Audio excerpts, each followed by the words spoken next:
আজকে বাংলা একাডেমির একজন শিক্ষক নিয়োগ দেওয়া হইব, যে সন্দেহ সন্দেহ চাকরির ভাইবার উত্তর দিতে পারবো। ভাবছি তারই চাকরিটা দিব। এই আব্দুল কুদ্দুস, এই কই গেলি রে? এমনি আজকে খাইয়া আসি নাই, ক্ষুধা লেগে গেছে। Oh no. কেরা কেরা ভাইবা দিতে আসে, তাড়াতাড়ি করে এক এক করে পাঠায় দে। জি স্যার বলেন। আরে কই থাকোস? ঢাকাটা কি করে পাওয়া যায় না? যা দেখ চাকরির ভাইবার জন্য কয়জন আইছে, এক এক করে সবাই পাঠায় দে। জি স্যার, পাঠায় দিচ্ছি। May I come in sir? Yes, come in. আপনার সিভিটা দেখলাম, ছোটবেলা থেকেই কবিতা লেখেন, আবৃত্তি করেন, অনেক পুরস্কারও পাইছেন দেখি। জি স্যার, এই ছোটবেলা থেকেই টুকটাক কবিতা লিখি, আবৃত্তি করি। ছোটখাটো একটা স্কুলও আছে, এই ছোট ছোট বাচ্চাদের শিখাই। আপনার চাকরিটা দেওয়া হবে যদি আপনি ছন্দে ছন্দে সব প্রশ্নের উত্তর দিতে পারেন। স্যার, জানি একটু কঠিন হইব, কিন্তু আমি যথেষ্ট চেষ্টা করব। প্রথম প্রশ্ন, আপনার পরিচয় ছন্দে ছন্দে দিতে হবে। নামটি আমার অনুপম খান, কাব্য আমার চিরকাল প্রাণ। বাবার নাম আলাল মিয়া, কাজ করেন ব্যাংকে গিয়া। গ্রামের বাড়ি ফুলপুর, জেলা আমার রংপুর।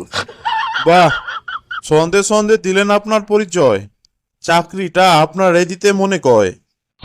তা বলেন দেখি কয়েকজন কবি শিল্পীর নাম, সাথে তাদের করিতে হবে কিন্তু সুনাম। গজল আর গানের পাখি কবি নজরুল, জাতি তারে চিনিতে করে নাই ভুল। অন্যায় আর অবিচারের বিরুদ্ধে চলেছে তার কলম, যতই করি প্রশংসা ততই হবে কম। বিশ্বকবি রবীন্দ্রনাথ ঠাকুর, নোবেল জয়ী তিনি, ছিল গানের সুর।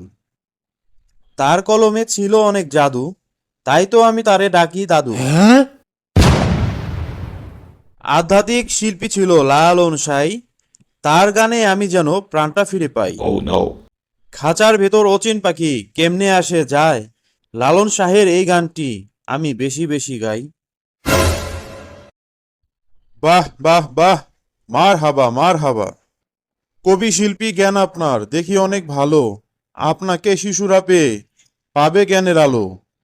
আপনি আগামী মাসের 1 তারিখে করবেন জয়েন, মন দিয়ে শিশুদেরকে শেখাবেন পোয়েম। আন্তরিক কৃতজ্ঞতা ও ধন্যবাদ জানাই আপনাকে স্যার, শিশুদেরকে পয়েম শেখানোর আছে অনেক দরকার।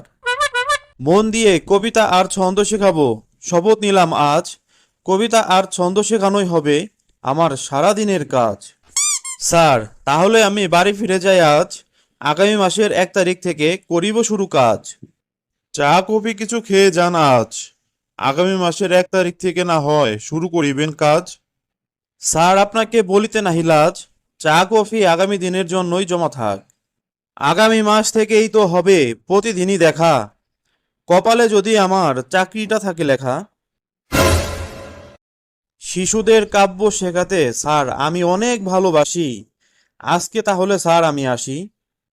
আগামী মাসের 1 তারিখ থেকে আসিতে হবে রোজ, 1 তারিখ দুপুরে আমরা করিব ভোজ।